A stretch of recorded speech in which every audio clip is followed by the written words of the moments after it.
بڑے ہو تو بڑے بنو. ہمارے نبی تو آپ سسر بھی ہیں نا, آپ نے 4 بیٹیوں کی شادیاں کی, 2 تو ایک ہی کو دے دی عثمان کو, رقیہ اور ام کلثوم رضی اللہ تعالیٰ عنہما حضرت عثمان کے نکاح میں, ابو العاص رضی اللہ تعالیٰ عنہ کو زینب, اور سب سے پیاری محبوب بیٹی حضرت علی رضی اللہ تعالیٰ عنہ. باقی 3 نکاح بڑے سادہ کیے.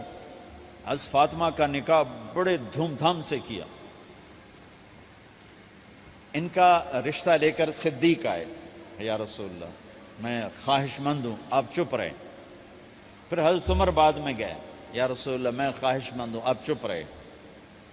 تو عبد الرحمن بن عوف رضی اللہ تعالیٰ نے حضرت علی سے کہا, علی تو جا, تجھے دے دیں گے. وہ کہنے کہ میں تو بہت غریب ہوں, مجھے کہاں دیں گے. حضرت علی کا ذاتی گھر بھی نہیں تھا, کسی سے ایک کوٹھا مانگ کے اس میں رہ رہے تھے مدینہ میں. کہا نہیں تو جا جا. تو یہ مسجد میں پہنچے, اللہ کے نبی کو دیکھا تو ایسا روب طاری ہوا کہ بولے ہی کچھ نہیں. اللہ کے نبی کو تو پتہ ہے کہ کیا ہے اور کس لیے ہے. تو آپ نے کہا علی کیسے آئے؟ چپ. کہا لگتا ہے فاطمہ کے رشتے کے لیے آئے ہو. کہا جی ہاں. تو آپ نے کہا انشاءاللہ, اتنا کہا انشاءاللہ, اور چپ ہو گئے. تو حضرت علی چپ کر کے اٹھ کے باہر آ گئے. صحابہ باہر کھڑے ہوئے تھے. تو کہنے لگے یار دیکھا نا, میں تمہیں پہلے ہی کہتا تھا مجھے نہ بھیجو, انکار ہو گیا, بولے ہی کچھ نہیں. تو حضرت عبد الرحمن بن عوف کہنے لگے جنہوں نے بھیجا تھا, وہ کچھ تو کہا ہوگا, کہ بس انشاءاللہ کہا. کہا تو اللہ کے بندے ہاں ہو گئی, نبی کی انشاءاللہ ہاں ہوتی ہے, یہ ہاں کیوں نہیں کی؟ سبحان اللہ, اللہ اکبر, یہ ہاں کیوں نہیں کی؟ گھر گئے, فاطمہ علی کا رشتہ آیا ہے کر دوں, اس لیے ہاں نہیں کی. ہم تو بیٹیوں سے پوچھتے ہی نہیں, عیب سمجھتے ہیں بیٹیوں سے پوچھنا. یہ میں گاں نو بن چھڑیا قلعے نال, ایویں اسی دیاں نو بن چھڑنے قلعے نال. مجھے ایک اپنی مطلب برادری لیول کے ایک خاتون کا فون آیا کہ مولانا پڑھایا مجھے لاہور میں اچھے کالجوں میں, اور میری منگنی کرتے وقت مجھ سے پوچھا ہی نہیں, اور ایک شرابی سے منگنی کر کے مجھے اطلاع دی اسی تیری منگنی کر چھڑی ہے, فلانی تاریخ نو تیرا نکاح بھی ہونا ہے. مجھے آج تک گلہ ہے, پوچھ لیتے. اگر نہیں پوچھا تھا چلو میں نہ ساڑھے پنجاب کوئی نہیں پوچھ دے, گاں موج دی طرح ٹور چھڑ دین, تو چلو اتنا تو ویکھ لیں دے بھی کم از کم شراب تا نہ پیندا ہویا. ایک شرابی نال میرا نکاح کر چھڑ, ساری زندگی اڈیاں رگڑ رگڑ میری گزر گئی. علی جیسا رشتہ آیا ہو تو اوپر سے حکم بھی آ چکا ہو کہ علی کو ہی دینا ہے, تو پھر آپ فاطمہ سے پوچھیں, فاطمہ تیرا رشتہ آیا ہے علی کا, کر دوں؟ حضرت فاطمہ نے ہاں کی تو پھر مسجد تشریف لائے. یہ آپ کو معاشرت سکھائی جا رہی کہ بیٹیوں سے بھی پوچھو, زندگی انہوں نے گزارنی ہے, تم نے تو نہیں گزارنی. بس میری غیرت دا سوال ہے, میں اتنا ہی کرنا, نہیں تو بیٹھی رہے. میری اپنی فیملی میں اتنی عورتیں بوڑھی ہو کے قبروں میں چلی گئیں, بس اتنا ہی کرنا, نہیں کرنا تو بیٹھی رہے. وہ بیٹھی رہ گئیں. یہ ظلم و ستم ہے جو تمہاری عدالت میں بھی نہیں آتا, کوئی کیس بھی نہیں ہوتا, لیکن اللہ کی عدالت میں کیس درج ہو چکا ہے کہ میرے نبی نے علی جیسے داماد کے لیے بھی پہلے پوچھا, حالانکہ اوپر سے اشارہ ہو چکا ہے. ابھی بتاتا ہوں میں. فاطمہ بیٹی علی کا رشتہ ہے, کر دوں؟ انہوں نے کہا کر دیں. پھر کہا بلاؤ. پھر علی آئے, کہ علی جمع کرو لوگوں کو. مسجد ساری بھر گئی. تو آپ ممبر پر تشریف فرما ہوئے. حضرت علی کو ایسے سامنے بٹھایا, کہ لوگوں مجھے جبریل اللہ کی طرف سے پیغام دینے آئے ہیں کہ میں اپنی بیٹی فاطمہ کا نکاح علی کے ساتھ کر دوں. آسمان سے وحی بھی آئی ہو اور پھر بھی پوچھا جائے, یہ میرے نبی کی معاشرت ہے.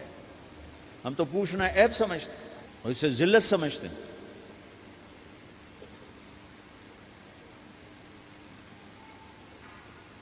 پھر آپ نے اتنا بڑا اہتمام کیا. مسجد نبوی پرانی جو آپ کے زمانے کی تھی, بہت بڑا ہال تھا, اس کا بھرا ہوا تھا. آپ نے سب کو شہد کا شربت پلایا, خود نکاح پڑھایا, نکاح پڑھایا، نکاح کا خطبہ پڑھ کیا، پھر کہا علی میں نے فاطمہ بنت محمد کو 400 درم مہر کے عوض تمہارے نکاح میں دیا، تو نے قبول کیا؟ انہوں نے کہا جی میں نے قبول کیا، اور سجدے میں چلے گئے اور زور سے دعا مانگی، رب اوزعنی ان اشکر نعمتک التی انعمت علی وعلی والدی وان اعمل صالحا ترضاہ واصلح لی فی ذریتی انی تبت الیک واننی من المسلمین۔ میرے نبی نے کہا آمین، زور سے کہا آمین، نکاح ہو گیا۔ رخصتی ہوئی 6 مہینے بعد، 1 مہینے بعد، 1 سال بعد، 3 روایات ہیں، فوراً 4 روایات، لیکن زیادہ صحیح ہے دیر کے بعد، فوراً نہیں ہوئی، کچھ عرصے کے بعد رخصتی ہوئی۔ حضرت عقیل آپ کے بھائی وہ کہنے لگے علی اب رخصتی ہو جانی چاہیے، تو یہ دونوں مل کر آئے سلمان فارسی کے پاس کہ سلمان بھائی ہماری رخصتی کروا دو۔ سلمان فارسی کا بڑا احترام تھا، انہوں نے جا کر بات کی ام سلمہ رضی اللہ تعالیٰ عنہ سے۔ ام سلمہ نے بات کی اللہ کے نبی سے، کہا ہاں آ جائے لے جائے، آ جائے لے جائے۔ تو علی رضی اللہ تعالیٰ عنہ اپنی اونٹنی لے کر آئے، تو حضرت علی کا گھر وہ کرائے پر گھر تھا ایک کونے پر، تو وہاں اسماء بنت امیس اور ام ایمن گئیں اور اس کے فرش کو لیول کیا، فرش میں سرخ مٹی ڈال کے اس کو لیول کیا اور دیواروں کی پوچا پاچی کی اور وہاں کھوٹیاں لگائیں کپڑے ٹانگنے کے لیے۔ آپ نے حضرت عائشہ، حضرت ام حبیبہ، حضرت ام سلمہ سے فرمایا تمہیں پتہ ہے نا مجھے فاطمہ سے کتنا پیار ہے، اسے دلہن بناؤ۔ دلہن بنانا بھی سنت ہے، دلہن بناؤ، اسے دلہن بناؤ، تو آپ کو دلہن بنایا گیا۔ پھر علی رضی اللہ تعالیٰ عنہ تشریف لائے سلمان فارسی اور عقیل کے ساتھ، اونٹنی کو دروازے پر بٹھایا، تو آپ نے علی کا ہاتھ پکڑا، اندر تشریف لے گئے اور فاطمہ کا ہاتھ پکڑ کے علی کے ہاتھ میں دیا اور کہا بیٹی مجھے اپنے خاندان میں جو سب سے زیادہ محبوب تھا میں نے تیرا ہاتھ اس کے ہاتھ میں دیا ہے۔ پھر کہا علی تجھے نبی کی بیٹی مبارک، نبی کی بیٹی مبارک۔ پھر آپ نے اسے پیالے میں پانی منگوایا اور اس میں آخری 2 سورتیں پڑھ کے دم بھی کیا، تھوک بھی ڈالا، پھر اس میں سے انگلیاں ڈال کے ان کے سینے پر چھڑکا کہ دونوں پی لو، دونوں کو پلایا۔ پھر باہر تک چھوڑنے آئے، حضرت علی نے آپ کو اونٹنی پہ بٹھایا، آپ نے 2 عورتوں کو ساتھ بھیجا، ام ایمن اور اسماء بنت امیس۔ یہ چھوٹی سی بارات جا کر علی کے گھر اتری اور آپ نے حضرت علی سے فرمایا کہ میں عشاء پڑھ کے آؤں گا، میرا انتظار کرنا ہے۔ تو عشاء کی نماز کے بعد آپ تشریف لے گئے، آپ نے دوبارہ پیالے میں پانی منگوایا اور اس پر آخری 2 سورتیں پڑھ کے دم کیا، پھر ان کے سینے پر چھڑکا، یہاں بازوؤں پر چھڑکا اور کمر پر چھڑکا اور دعا دی اللہم اسد جدہما وجمع شملہما وبارک علیہما واخرج منہما ذریۃ صالحہ۔ یہ دعا دی آپ نے اس وقت کہ میرے مالک ان کے جمع ہونے میں برکت عطا فرما اور ان کو سعادتیں عطا فرما اور ان کو نیک اولاد عطا فرما۔ یوں میرے نبی نے اپنی بیٹی کو رخصت فرمایا۔ اگلے دن آپ نے حضرت علی کو بلا کے فرمایا علی ولیمہ بھی کرنا ہے۔ کہنے لگے یا رسول اللہ میرے پاس تو کچھ نہیں۔ تو آپ نے کہا، تو سعد بن ابی وقاص کہنے لگے یا رسول اللہ میرے پاس ایک چھترا کھڑا ہے، چھترا لاؤ، ذبح کیا گیا۔ آپ نے اس میں چھوارے ڈلوائے، قورمہ بنوایا، قورمہ، اور اپنی طرف سے حضرت علی کو پیسے دیے کہ جاؤ چھوارے، گھی، شہد خرید کے لاؤ۔ تو علی رضی اللہ تعالیٰ نے 5 درم کے چھوارے خریدے اور 3 درم کا شہد خریدا اور 1 درم کا گھی خریدا، 9 درم تھے ٹوٹل۔ تو آپ نے کافی سارا آ گیا تو چھواروں کی گٹھلیاں نکلوا کے ان کو پسوایا، پھر شہد اور گھی میں ملایا اور ایک سویٹ ڈش تیار کی اور اس کو حضرت علی کے ولیمے میں آپ نے اپنی طرف سے پیش کیا۔ تو اس دن تازہ روٹی جو کی پکائی گئی اور دیگ پر میرے نبی خود بیٹھے کھانا کھلانے، تقسیم کرنے، خود بیٹھے۔ اب ایک چھترا ہے، 14 کلو گوشت ہے، 15 کلو، تو 50 آدمی کھا لیں گے۔ آپ نے کہا سارے مدینے کو دعوت ہے، سارے مدینے والے جتنے بھی آئے، اور میرے نبی خود دیگ سے نکال کے کھلاتے رہے سارا مدینہ ولیمہ فاطمہ کا کھا گیا اور دیگ بھری پڑی تھی۔ تو ولیمے میں تکلف جائز ہے، سادگی بھی جائز ہے، سادگی بھی سنت ہے، تکلف بھی سنت ہے۔ ہاں جو ہماری خرافات ہیں، فضولیات ہیں، یہ تباہ کن ہیں، ان سے بچنا بڑا ضروری ہے۔ اور بھائیو، کسی کی شادی ہو، اس بچے کی ہو رہی ہے، یہ افسر ہے، ایک ریڑھی والے کی ہو، کسی بھی گھر کی آبادی کا ایک ہی سبب ہے، وہ میٹھا بول ہے، وہ اچھا سلوک ہے۔ جس کی بیٹی کو لے جا رہے ہو اسے عزت دینا، اور یہ جو جا رہی ہے یہ ان کو اپنا ماں باپ سمجھے، اپنے خامند کے ماں باپ کو اپنے ماں باپ سمجھے۔ جاتے ہی لکیریں لگانا نہ شروع کر دے، مینوں وکھرا کرتے نوائدے کرتے نوائدے کر۔ وہ اپنے گھر کا ایک فرد بن کے زندگی گزاریں۔ جو لے کے جا رہے ہیں ان کے ذمے ہے کہ اس کو بیٹی بنا کے لے جائیں۔ سسرال جو ہوتے ہیں وہ ہمیشہ عیب دیکھتے ہیں، خوبیاں انہیں نظر ہی نہیں آتی۔ تو کھٹ بٹ تو ہوتی رہتی ہے، کوئی ایسی بڑی بات نہیں، کھٹ بٹ کو صلح میں بدلو، مزید لڑائی جھگڑا نہ بڑھاؤ۔ میرے نبی حضرت فاطمہ کے گھر آئے، دیکھا تو آپ اداس بیٹھی۔ آپ نے کہا فاطمہ بیٹی کیا ہوا؟ کہ میرا اور علی کا جھگڑا ہو گیا۔ اچھا؟ خود گئے بیٹی کے باپ ہو کر، دیکھا تو حضرت علی مسجد میں سوئے ہوئے تھے۔ آپ نے ان کو اٹھایا، کہا یا ابا تراب قم، آپ کو یہ ٹائٹل یہاں ملا، اے ابو تراب۔ فرمایا کرتے تھے کل کائنات ملتی تو اتنی خوشی نہ ہوتی جتنا اس ٹائٹل کی خوشی ہے۔ ابو تراب کہنے کا کیا مطلب تھا؟ کہ اظہار محبت کے لیے ایسے ٹائٹل دیے جاتے تھے۔ تو ابو تراب کہہ کر یہ میسج دیا کہ میاں بیوی کی لڑائی ہوتی رہتی ہے، میں تجھ سے ویسے ہی محبت کرتا ہوں جیسے پہلے کرتا تھا، یہ میسج دیا اس نے۔ اب حضرت علی کو لائے اٹھا کر اور گھر میں تشریف لائے، نہ علی کی سنی نہ فاطمہ کی سنی۔ ہاں بھئی علی کی مسئلہ ہے، ہاں بھئی فاطمہ کیا مسئلہ ہے؟ یہ مسئلے سن سن کے بھی زیادہ لڑائی ہو جاتی۔ صلح کراون والے بھی آپ ہو دو چار لتر مار کے آ جاندے۔